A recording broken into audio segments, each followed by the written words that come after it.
Hey, kind of like a two-part punting question, I guess. Apparently, Britton Colquitt wasn't there today. Why is that? And the follow-up question is just talk about Zach Von Rosenberg and what an incredible story he is, being a former baseball player, going to LSU and all that stuff.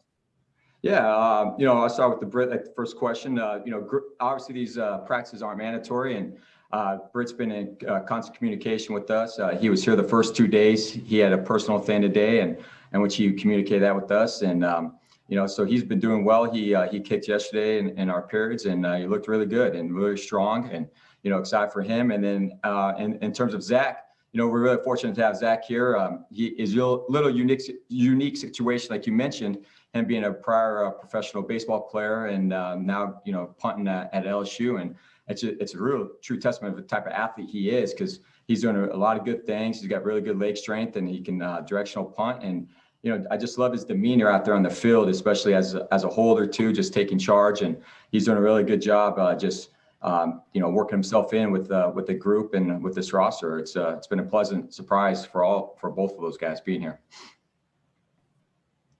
Hey, Ryan, what's it been like for you just stepping into this role here as coordinator so far this offseason? It's been exciting. I mean, there's a lot of things that we want to go ahead and accomplish, obviously, things that we want to improve on and build on from previous years. But it's exciting to be able to go ahead and be in front of the group of guys. And when we had the rookie camp last week, I had, some juice flowing a little bit. And obviously on the first day of this past week was a lot of fun. But at the end of the day, just getting on the field with the guys and to be able to do what we love to do on a daily basis, it's a true blessing.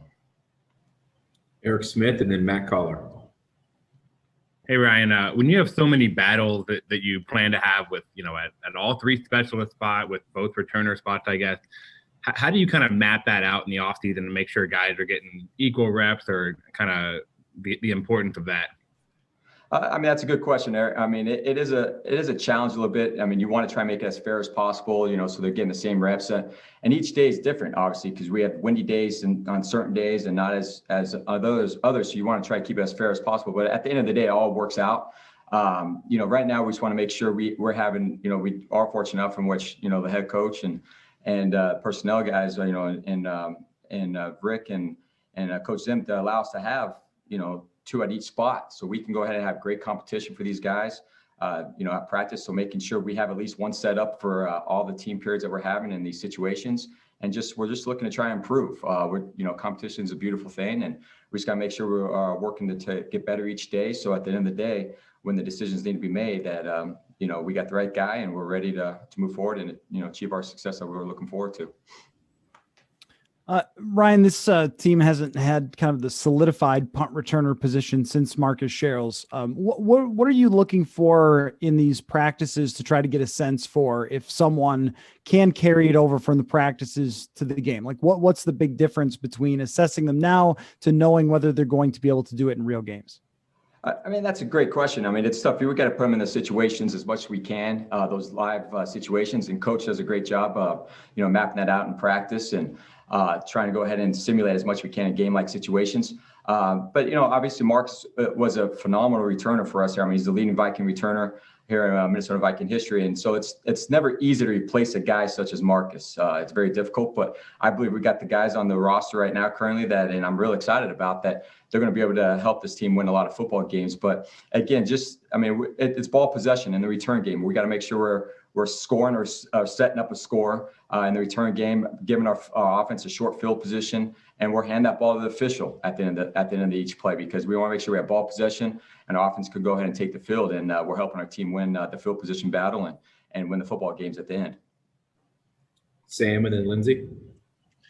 Hey, Ryan, can you just talk about what you've seen so far from the 2 place kickers, Greg and Riley? Yeah, having those 2 guys on roster, it's been a pleasant surprise. Been very fortunate, bringing Greg in the early process here in the off season. And, I don't know how much prior to him coming here, didn't have much experience with him besides what his work was with Tennessee and Cleveland and obviously in Tampa. But, so I was real excited to get him here in the building and see him work. And he's a true professional. He works hard at his craft. He knows, what he needs to work on, what he's really good at. And it's been great to go ahead and work with him and see him actually kick, in live in person. And with Riley, we know that was a guy we targeted in this process leading up to the draft. You know, his testament in college, I mean, was, you know, his track record was really good. He was very consistent kicker for the Memphis down there. And so it's, you know, really exciting to go ahead and be able to bring him on staff or onto the roster to go make this competition.